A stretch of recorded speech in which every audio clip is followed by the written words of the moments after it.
오늘 우리에게 주신 말씀은 신약성경 베드로후서 1장 5절에서 7절 말씀입니다. 한 목소리로 합독하도록 하겠습니다. 시작! 그러므로 너희가 더욱 힘써 너희 믿음의 덕을, 덕의 지식을, 지식의 절제를, 절제의 인내를, 인내의 경건을, 경건의 형제 우애를, 형제 우애의 사랑을 더하라. 아멘. 오늘도 우리에게 말씀하십니다. 당신은 보배롭고 지극히 큰 약속을 받은 자입니다. 라는 말씀으로 박철수 목사님께서 말씀 전해주시겠습니다. 우리나라 보면은 영적인 그런 민족 같아요. 그래서 전에 소망교회 곽선임 목사님 같은 경우는 한민족은 무당기가 있다 이렇게 말씀을 하시거든요. 그래서 이제 권 목사님 같은 경우는 찬양을 부르거나 기도할 때, 특히 찬양할 때 몸을 흔드는 거 아주 싫어하셨어요. 보통 찬양하다 보면 권사님들 몸 흔들거든요. 그리고 흥겨움은 어깨 좀 치잖아요. 제발 무당기 좀 부리지 말라고 그렇게 야단을 치셨어요. 그래서 우리 민족이 영적인 민족이다. 얼마나 영적이냐면은 우리나라의 기독교 교단이 교파가 몇 개나 있을 거예요. 우리가 그냥 장로교 있고 뭐 감리교도 있고 성결교도 있고 이러는데 어떤 분이 이제 석사학위 논문 준비하면서 조사를 하고 있어요. 20년 전인데 장로 교파만 300개 가까이 교파가 있다고. 그러니까 그 말이 무슨 말이냐면 교회가 조금 덩치가 커지면은 이제 다른 소리 듣기 싫은 거예요. 나는 내 목소리를 내겠다. 하나님의 의가 아니고 내 의대로, 목사 의대로 양을 치겠다. 그런 이야기거든요. 교단에 속해갖고 교단의 간섭을 받고 이게 싫다는 거죠. 내 마음대로 하겠다. 그래서 장로기로 포함하면 300개가 되는 거예요. 우리가 이제 흔히 아는 게 저쪽에 장신이 있고 총신이 있고 그 다음에 백석이 또 이제 교단 3대 이제 교단인데 그 외에도 300개가 더 있다는 얘기하고 나머지는 빼고요. 장로교만. 그러면 그 이야기가 뭔가요? 자기 의가 들어간 교단들은 사실은 하나님이 보시기에 기뻐하는 그런 단체가 아닐 가능성이 아주 농후하다. 이렇게 보셔도 될 겁니다. 그런데 보면은 우리나라가 그래서 그런지 모르지만은 이단들이 활기를 치잖아요. 단위 성교회 휴거 때문에 온 나라를 발칵 뒤집었었죠. 그리고 세월호 사건을 일으킨 영생교 그리고 신천지 세계적인 이단들이에요. 그게 어디에 있다? 우리나라에서 태어난 그런 이단. 이단의 특징이 뭔가요? 첫 번째가 주님을 부인하죠.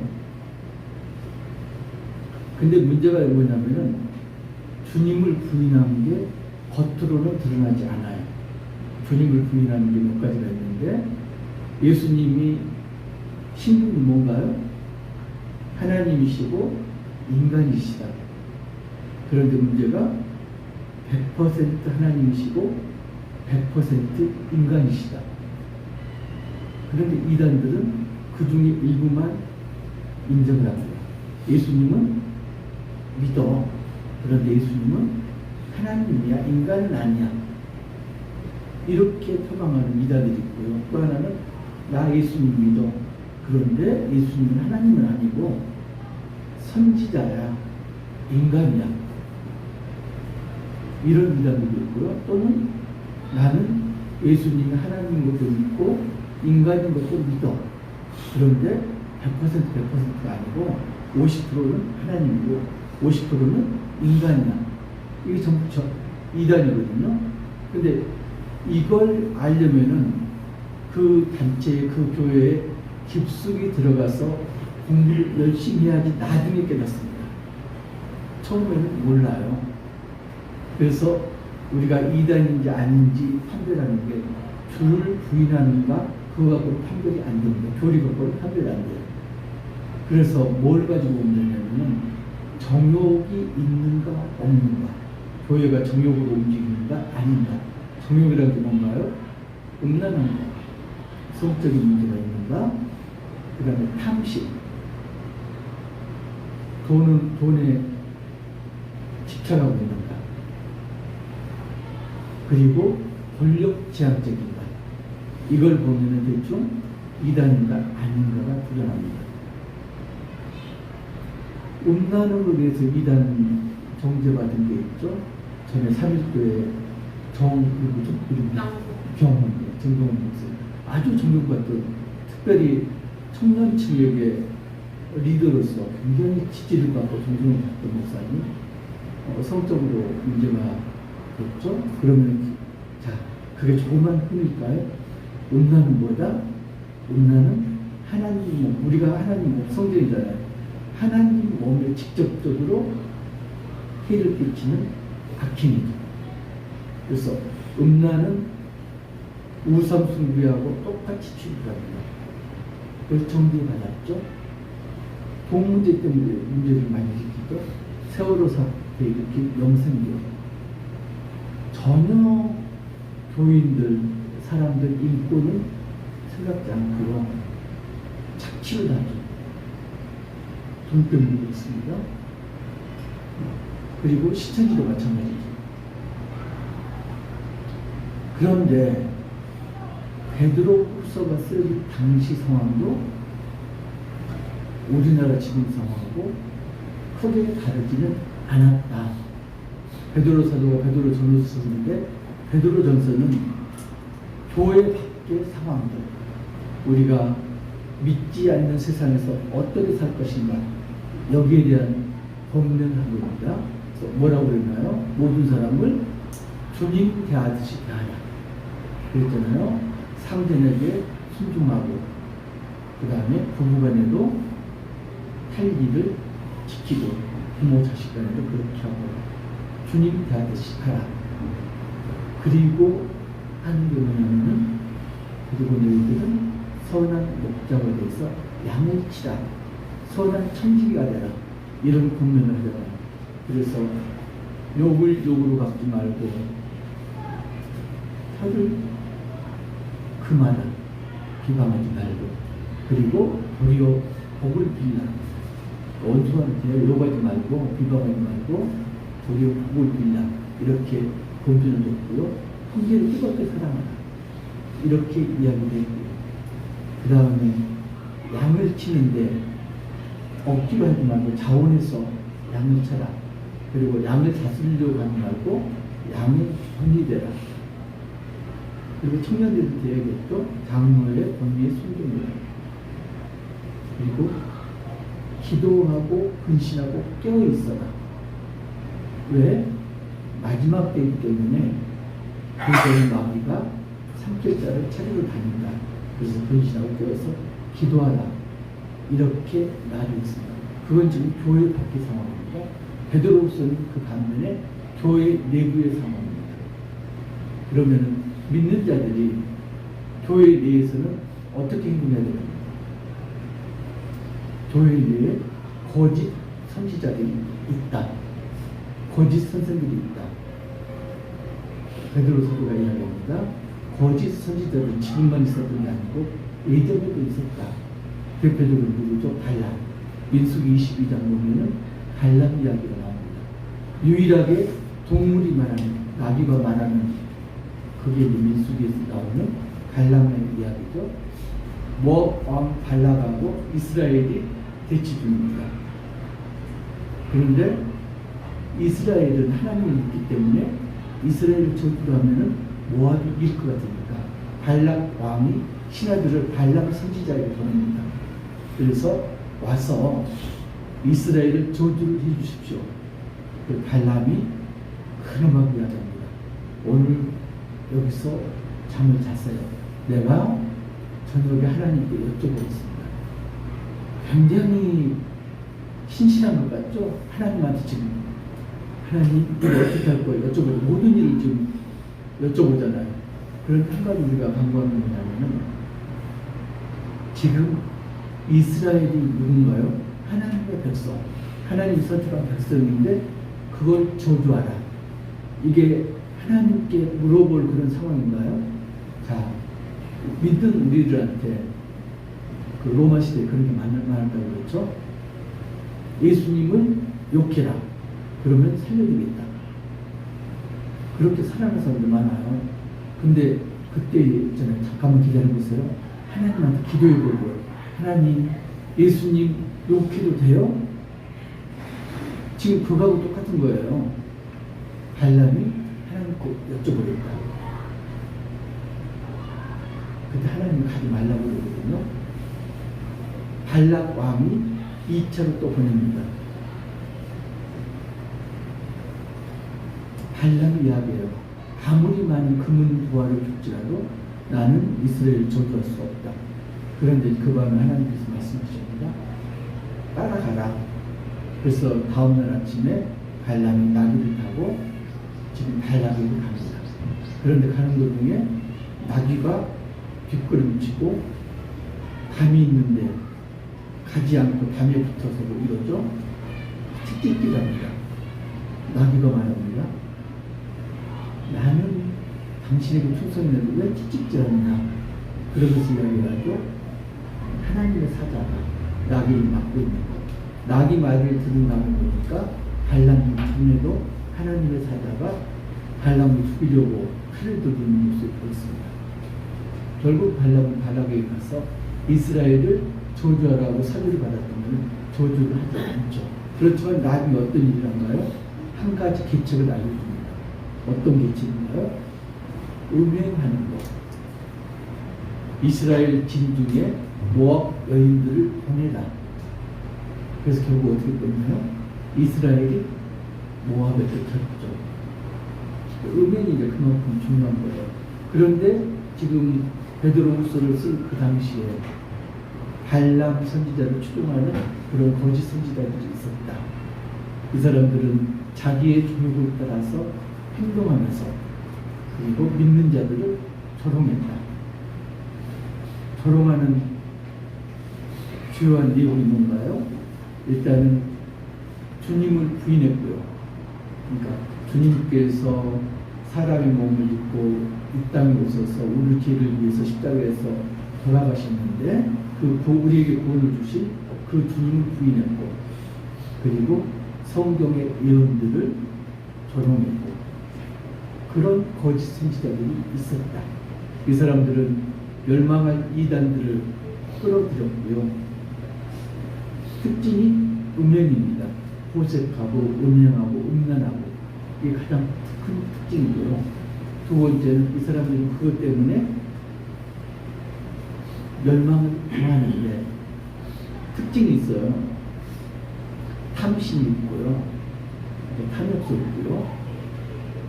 그 다음에 사기 기질이 있고, 속이는 거, 속임수가 있고, 비방하는 거. 그러니까 지금 가만히 보세요. 이단들이 하는 게 속임수를 쓰죠. 특히 신천지 같은 경우는 추수꾼이라고 해가지고 기존 교회에 파견하잖아요. 그 작전이 모략입니다. 모략. 그러니까 성령은 모략의 영이다. 성경 나오는 이야기예요.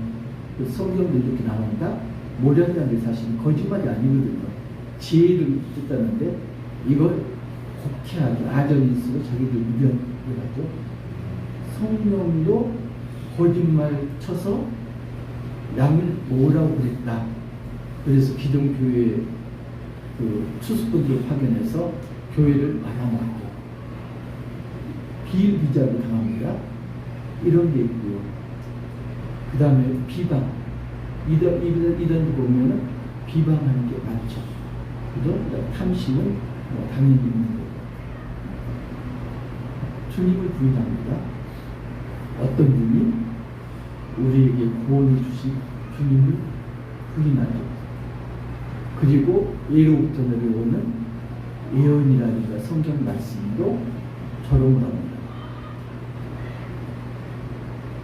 하나님 말씀으로 하늘과 땅 천지를 창조하셨다고 했는데 지금 재림을 비판하는 이야기입니다.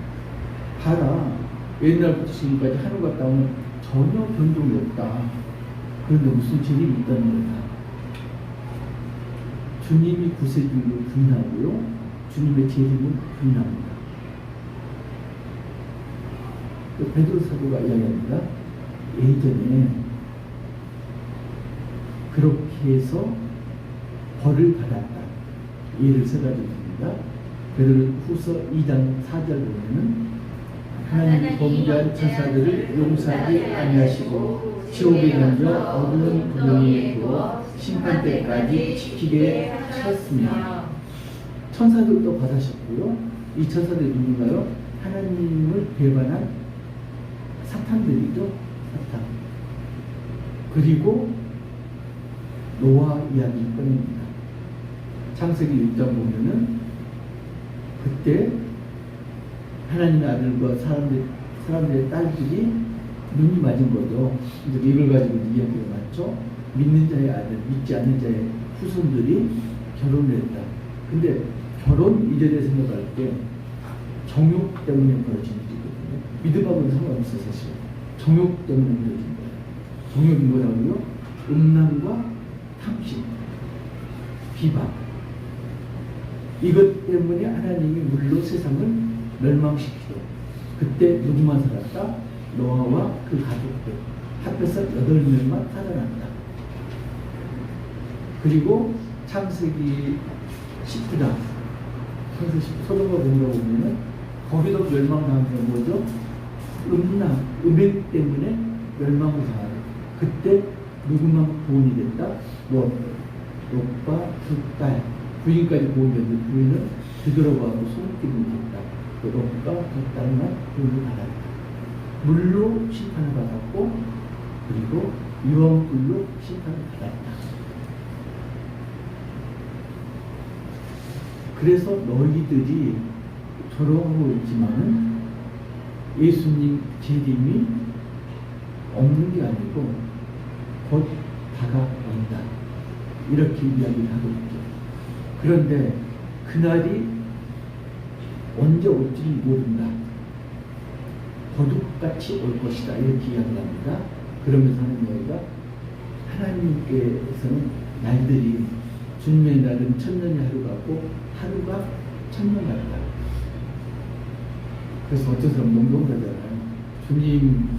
주님은 만원도 1원이고 1억도 1원이고 그러니까 많이 주지 마시고요. 저 1원만 주세요. 이렇게 이야기하잖아요. 1년이요, 1000년이고 1000년이 1년이다 이렇게 합니다. 근데 그 이야기는 그 말이 아니고 재림의 날, 그걸 이제 그 전문적인 용어로 파루시아라고 그러거든요. 하나님의 날, 주의 날, 재림의 날이 오는데 아무도 모르게 도둑같이 임한다. 도둑이 오는데 예고하지 않잖아요. 내가 12월 16일 15시에 너희 집 털고 갈까 이야기 않잖아요. 언제 올지 모르잖아요. 재림의 날도 그와 마찬가지다. 언제 닥칠지 모른다. 그런데 그 재림의 날을 왜 그러면 당장 오지 않고 계속 지연되는가? 왜 그러냐면요. 그 당시에 예수님이 돌아가시면서 교환을 습전하시면서 내가 곧 오겠다. 그러니까 그 곧이라는 게 사람들이 생각하기에 몇 달, 적어도 몇 년 이렇게 생각하는 거예요. 곧 그랬으니까. 그런데 10년이 지나 20년이 지나 30년이 지나도 안 오시는 거예요. 그래서 조롱하는 거지. 예수님이 재림한다고 그러는데 바로 아직도 전혀 변화가 없지 않느냐. 베드로 사도가 이야기합니다.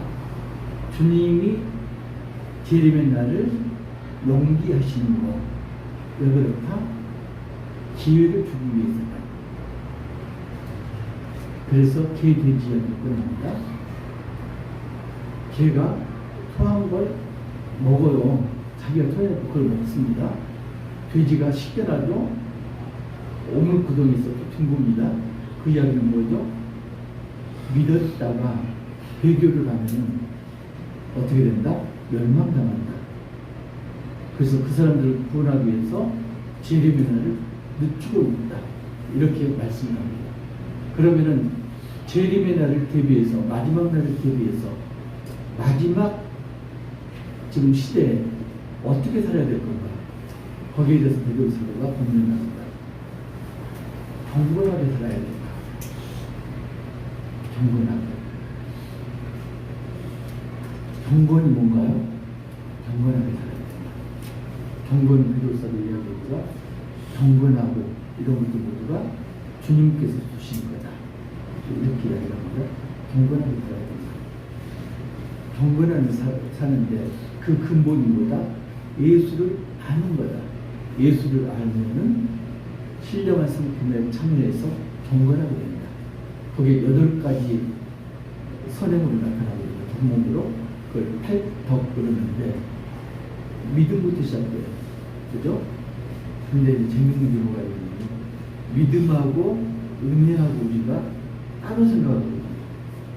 하나님께서는 우리를 구원하셨는데 오직 은혜로 구원해 주셨다. 우리가 잘나서 가지고 은혜로 구원해 주셨다.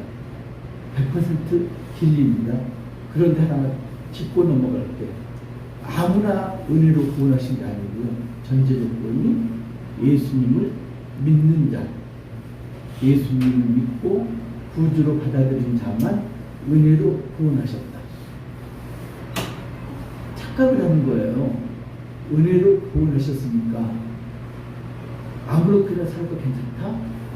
지금 거짓 선지자들이 그렇게 몰고 가는 거거든요. 너 이미 은혜를 받아서 구원을 받았어. 그러면은 네가 어떤 행동을 해도 너는 이미 구원받은 거야. 그래서 자, 즐겁게 놀자. 먹고 즐기자. 그리고 음행을 저지르자. 욕심을 부려도 괜찮아. 남을 걸 뺏어도 괜찮고 거짓말을 해도 괜찮고 남을 비방해도 괜찮아.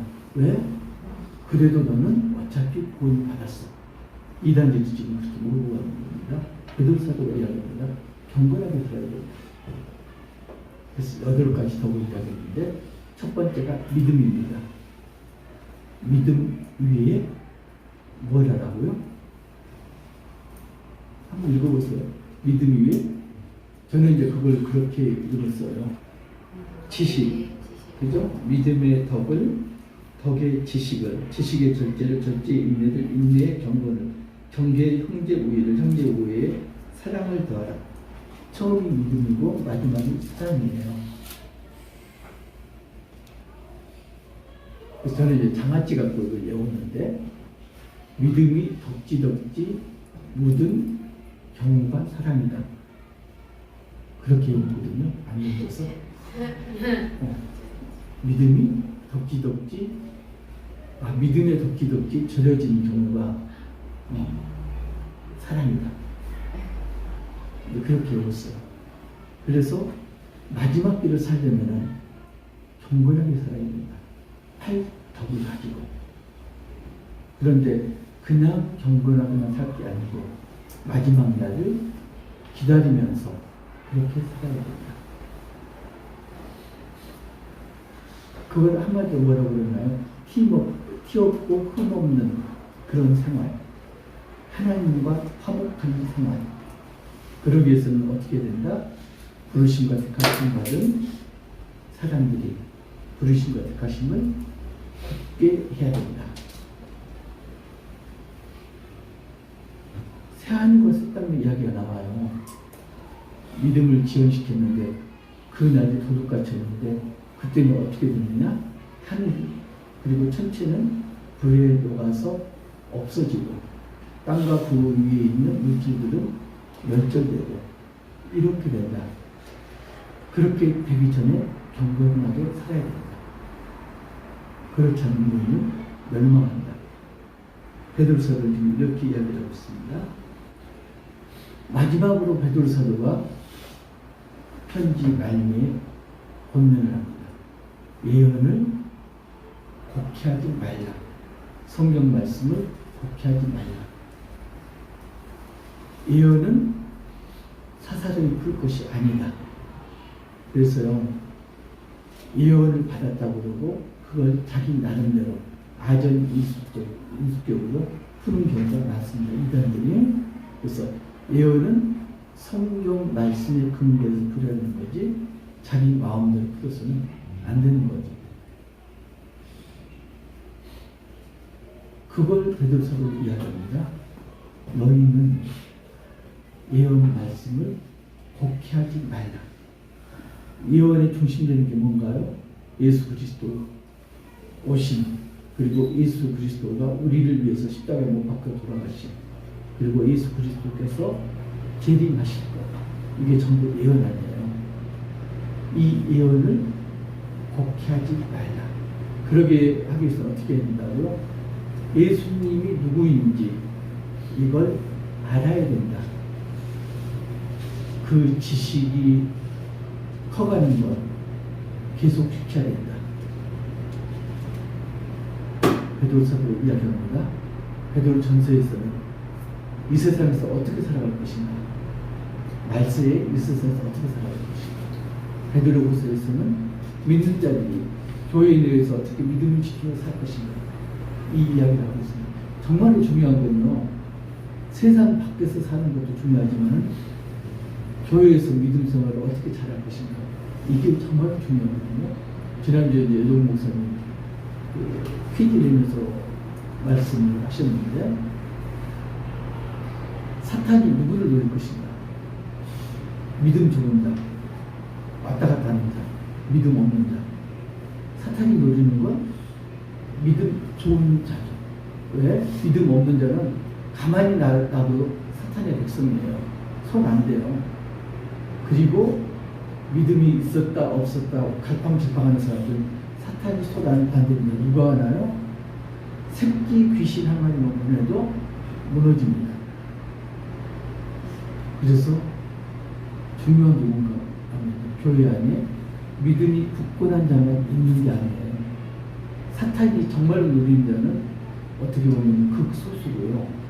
대부분 새끼 마귀가 노리는, 그냥 바람만 훅 불어도 넘어가는 그런 무늬만 성도인 사람들이 적지 않죠. 뭘 해야 된다고요? 그래서 예수를 알아야 되는 거죠. 예수를 알므로 해서 주님이 우리 구세주다. 그리고 주님이 우리에게 구원의 약속을 주셨다. 재림은 온다. 그리고 성경 예언들은 이루어지고 진실이다. 이걸 알아나가야 된다. 그런 식으로 이야기하고 있습니다. 성경 예언 가장 중요한 게 뭔가요? 예수님. 우리가 사도신경을 외웁니다. 왜 외우나요? 사도신경이 진실이기 때문에.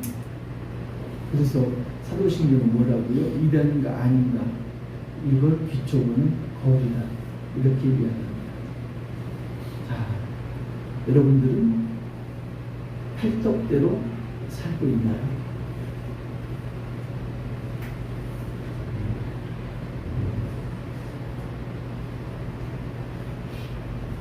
가슴에 손을 놓고 생각하면 아니라고 생각할 경우가 많은데, 여기를 봐요. 그건 내 힘에 비춰서 생각하거든요. 내 능력 가지고 해보니까 안 되더라, 이렇게 생각하는 거예요. 관점을 바꿔서 내가 경건한 생활하는 것, 누구의 힘을 힘입어서 그렇다? 하나님, 예수님의 힘을 공급받아서 내가 경건한 생활을 할 수 있다. 관점을 바꾸면 이게 어려운 이야기가 아니고, 우리 주한이가요, 엊그제, 우리 주한이 생일이 오늘인데, 엊그제 갑자기 세 걸음을 걸었대요. 그러니까 굉장히 대견하잖아요. 근데 서서 다바지면 걷고 이러는데, 사실 첫 발길이 어렵죠. 겁나잖아요. 믿음 생활도 똑같은 것 같아요. 우리가 믿음을 지켜나가는데 첫 첫 발을 떼는 것, 이게 내 힘이 아니고 하나님의 힘을 공급받아서 내가 믿음 생활을 한다, 경건한 생활을 한다, 이렇게 첫 발을 떼는 게 힘들지. 그 다음에는 하나님 힘을 받아서 살아갑니다. 수월하겠죠. 상황은 바뀌지 않는데, 내가 처해 있는 상황은 바뀌지 않지만은 내 감정이 바뀌면, 나 위주에서 하나님 중심의 감정이 바뀌면 그건 고난이 아니고 뭐다? 구원의 길을 가는 과정에 일종의 연단인 거죠. 모두가 예수님을 알아가는 일에 힘쓰시기를. 그래서 하루 씨라도 대비하는 경건한 생활을 하시기를 주님의 이름으로 축복합니다.